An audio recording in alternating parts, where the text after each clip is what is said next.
Dare kita, umakyat ka sa Baguio. Magdidebate lang naman tayong dalawa. Di ba?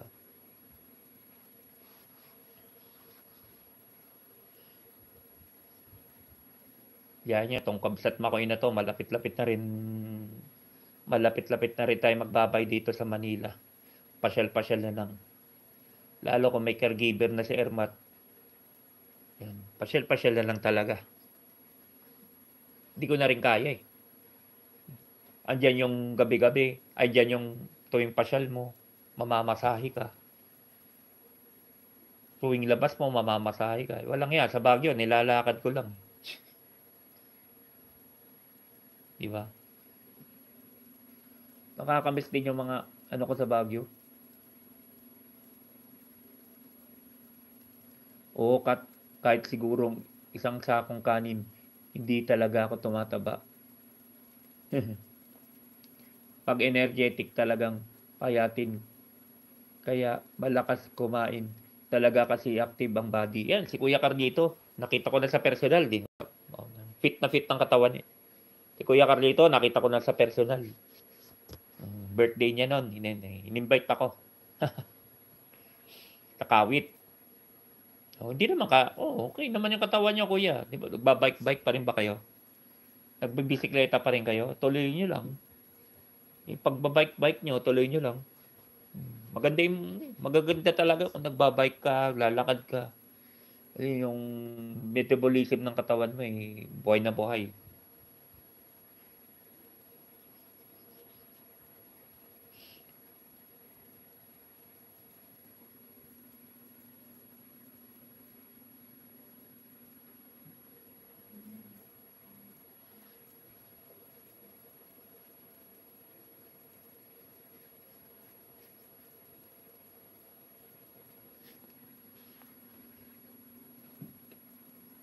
Gumagalaw ka kasi Kuya Edward. Kaya nga dapat talaga galaw ka ng galaw. Galaw ka ng galaw dapat. Ay, Bonsai Katkat, nagrugi ka ta work mo? Nagumpisa ka na pala sa work mo? Di ba sabi mo magwo-work ka na? Nagumpisa ka na sa work mo? Nagrugi ka dyan work mo? Company ti asawam? Nagrugi kan Bonsai? Bagam kami na agrugi ka workin eh. Di ba? Siya yung sa Cavite, pinasyalan mo, Kabsat. Opo, Boss Edward. Si Kuya Carlito. Kasi malapit sila dun sa ano ni Aguinaldo mismo. Di ba? Pumunta po ako dun sa shrine ni shrine mismo ni Apo Aguinaldo, di ba? Andun siya. Malapit sila dun sa shrine ni Aguinaldo. O nag-iikot sa mga friends sa umaga lang. Oo, masyado rin po kasi mainit, Kuya. Sa umaga lang, pag wala pang init. Ako nga, i-revive ko yung bike ko rito eh. Papagawa ko. May bike ako rito eh. Papagawa ko. Baka kung pwedeng, iuwi ko sa Baguio. Iuwi ko na lang.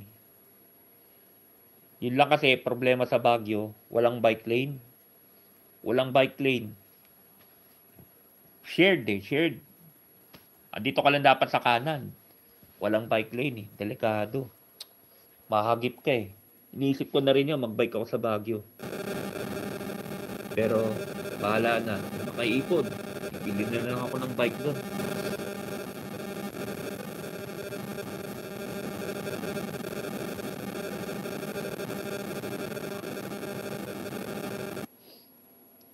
Magalaw talaga ako. Hindi ako mapakali. Gusto ko may ginagawa. Tama naman po yan, Boss Edward. Tama. Pinapawisan ka. Simpleng pinapawisan ka. Kasi pag di ka talaga gumagalaw, naiipon. Iba kinakain mo. Naiipon lahat yan. Taba. Lalo taba. Naiipon lahat yan. Si Kuya Edwin nga, hindi kumakain daw ng taba. Iwas na daw siya sa karne, sabi niya. Kuya Edwin, ipapadi channel.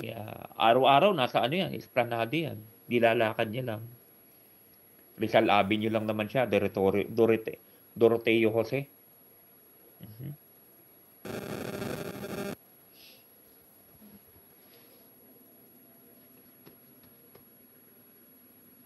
Kaya